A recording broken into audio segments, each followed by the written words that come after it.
through that part with you. Okay. So now what I'm going to get into, this was the real estate tour videos, and Trev's going to give you guys more example of that, but I want to show you the conversions real quick, because the reason why this is important, the conversion strategy, is because, like I said earlier, if you don't have a way to turn this into business, you'll quickly give it up. Like, it's just like a game, you know, you get bored of it, because you'll be like, oh, that was cool, had my fun, done, like that. But the business aspect never dies.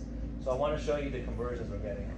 And then I told these guys, most of these videos now have the use template feature. Yeah. So we'll just show you guys, you click use template, super simple. Like, you can make one of these real estate tour videos fast.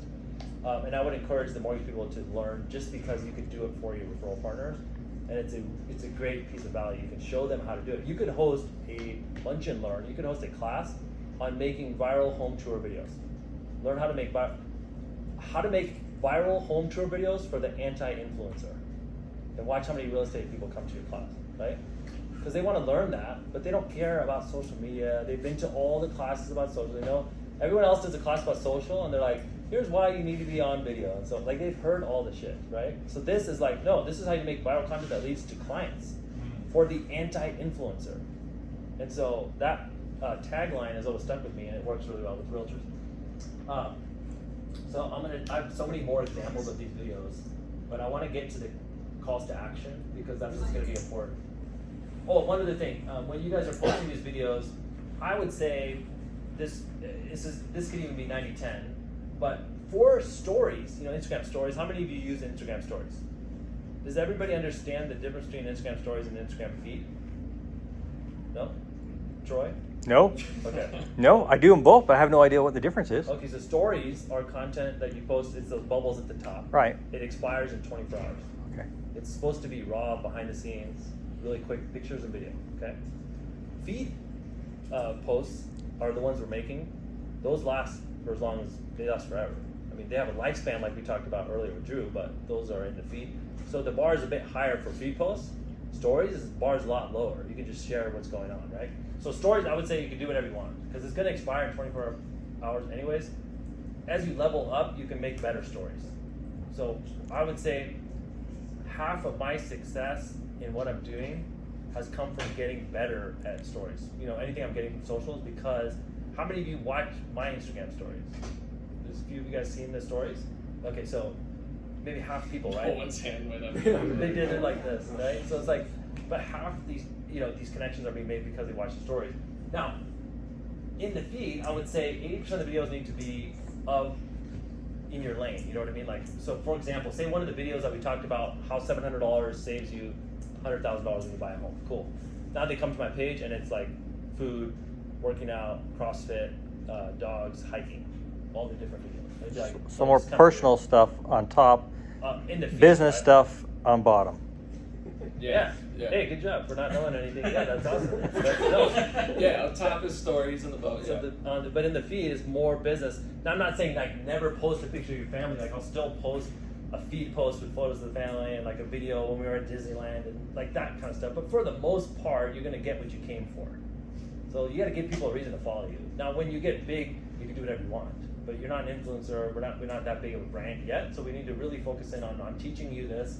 And so the lane, like I told you earlier, was the videos that are in that 80% or 90% category. The hooks make or save you money or avoid a mistake. So let's just do this for the benefit of Scott. One more. Give me one more topic so we can show the benefit rather than the actual product. So somebody throw out product or something. FHA loan. Yes, we did that one. Oh, dang it. How about a mobile notary?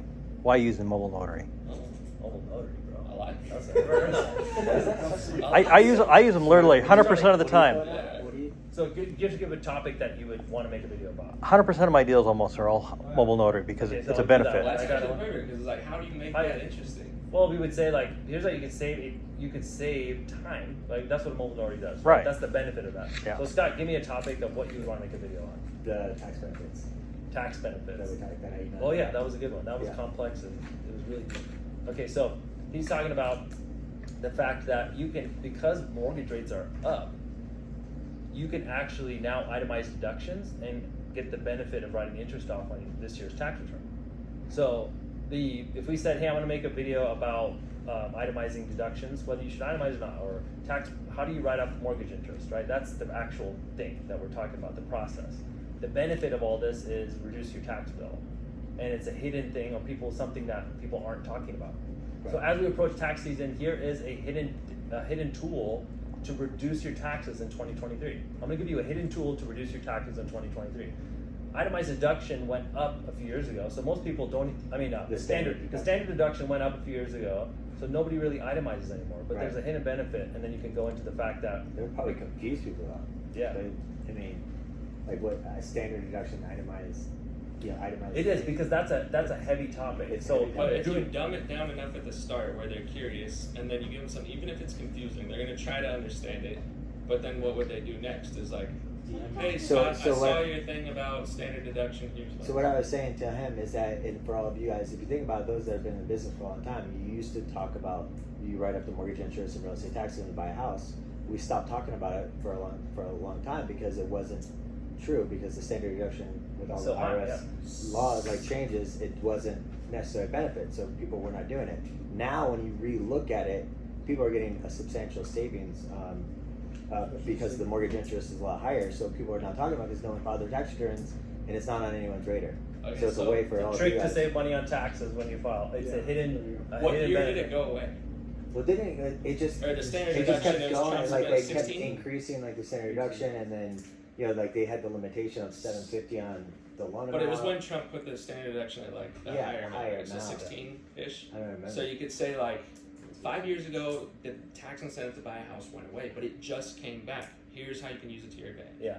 Something where it's like this massive advantage for homeowners disappeared 5 years ago, and it back. just came back. That was a tough one because how it came back was you're spending more money. Or even saying it's a Yeah. tax loophole. There's a tax loophole that existed for homeowners 5 years ago, and it just came back. And you could take advantage of this again. And it's kind of What's about- another topic, Scott? Another one besides that one? Another topic about for what? Just for anything like, hey, I would like to make a video about this.